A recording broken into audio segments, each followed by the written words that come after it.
Welcome back to Goldfish U. Just thought I'd give a quick update as to where we're at with the fish room rework.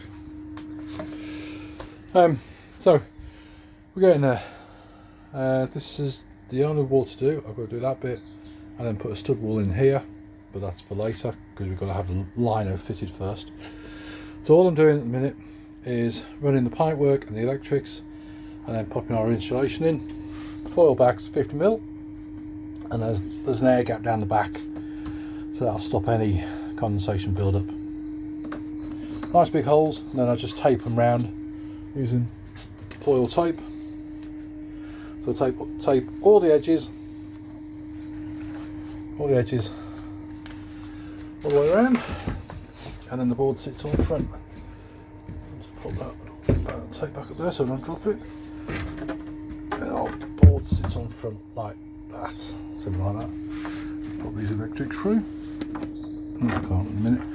I need to take that connector off, but I can't take that connector off because that's our main feed in. That's lazy.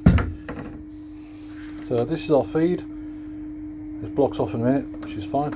That's live, but I'm not worried about it. And then we're going to have one box here, a double gang waterproof socket here, one here, and then as you can see, one here.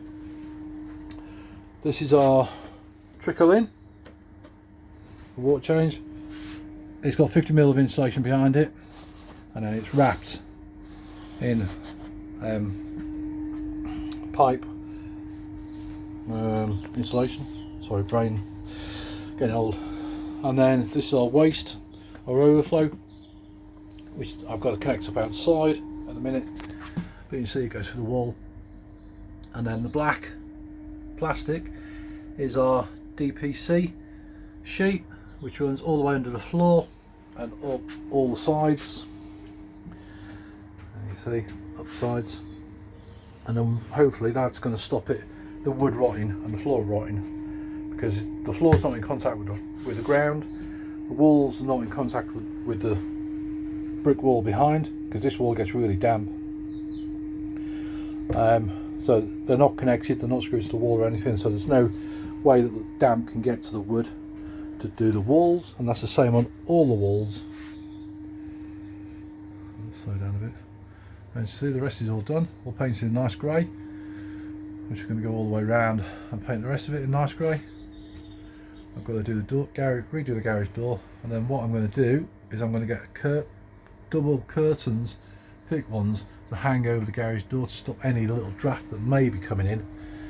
And we got down here on the locks, on the slides, whatever, I can't seem to get them fully airtight, so if we put a curtain over, then that'll be that. I was thinking about getting the door taken out, but it was just too expensive for my needs.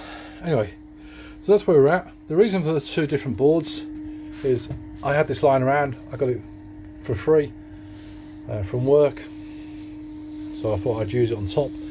As I say, the wall's not going to get damp, so the chipboard will be fine. It's being painted in a bathroom paint, which is moisture resistant, so that will help with that. OSB on the bottom, which if it does get moist will be fine, because OSB is fine for that. So that's why there's two different woods, and the rest of the chipboard I had is slightly thicker. It's all slightly different it's all slightly different thicknesses, so I couldn't use it because it would step out, which just look a bit off. So that's fine. All this needs filling, and then sanding and painting. Excuse me.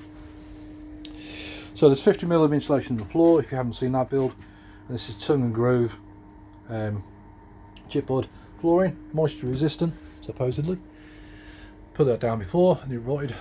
25mm of insulation in that wall and all the way round. That's the freezer side. As I say, up here, ouch, where this post is, or where this mark on the wall is going to be a stud wall, which will come partially across, sorry about the light, partially across to where this beam is here, and that'll just separate off the two rooms, and then you'll have a big opening here, so if I want to bring a tank in or anything, or take a tank out or whatever, I can do.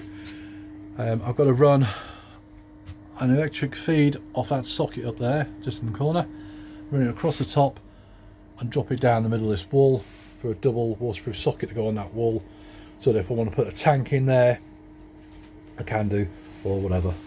I've got the feed on the other side of the garage, so sorry about that. So that's where we're up to at the minute. It's taken quite a bit of time, but I haven't done a great deal over Christmas, to be perfectly honest. So it's just getting back onto it now, and I'll probably cut the days off for New Year, and then I've got a week off from work afterwards, and hopefully we'll get it finished. The ceiling, what we're doing with the ceiling, so it's going to have 100mm of insulation in it. There's 50mm up there already, and there's another 50mm to go in. All joints will be taped, and then what I'm going to do is, if I've got it lying around, which I haven't, I'm going to get some plastic cladding for ceilings, and I think that'll look quite nice. And then it's going to have 4 spotlights in it, which I've still got to install, but that will be after the floor's been done, because I need the stud wall up first before I can do the ceiling, but I've got to have the lino fitted to the floor first before I can do the stud wall. Just makes it easier for the fitters, so they can just roll it straight out the floor instead of having to go round the stud wall and back round the other side. So that's about it. We'll go and have a quick look at the fishies outside. If you haven't seen the tank that's going in there, I'll show you the tank. Horrible weather. So this is a tank that's going back in. It's kind of a bit misshaped because it's had no support, but once I put it back in its frame, it should be fine. There's our overflow. I'm going to redo the pipe work so it feeds inside the tank, doesn't go over the top like that, which I don't like. We've gone to all this expense, I might as well do it properly. Fishies, they're all doing nicely in there. I haven't filled it all the way because of the problem with the sides blowing. Excuse me. And it's just under a bit of polystyrene to keep the wind off. They're looking for food. Lift it up, let's see how we do it. There we go. All active. They're not being fed. Well, they are a little bit every now and again, maybe once, every 3 days, 4 days, something like that. The weather holds at 10, 11, 12, 13 degrees, something like that. And for these, I don't know if you can see these too well. Oh, there we go. This side, let's just move these are heated, so that's why there's so much polystyrene and plastic on top. It's a bit, I'd say it's a bit dark out here. You can just see the heater on in the corner. It's only to keep it at around about 10, 11 degrees. It's not to overheat them or anything like that for growth. It's just to keep any chill off that we did get, which we haven't seen as got so far. Anyway, let's just update us where we're at. Absolutely easy. Put that back in a minute. What else have we got? Oh yeah, these ones down here. I don't know if you'll be able to see these.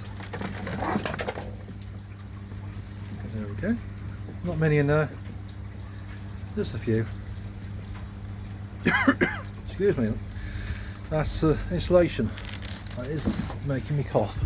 Anyway, that's just a quick update as to where we're at, and if you'd like to see the rest of the build, think about subscribing, helps the channel out a lot. If you do like the build, hit thumbs up. If you don't like it, hit thumbs down. If you've got any comments, suggestions, anything to say at all on it, post them in the comment section below and I'll reply to them.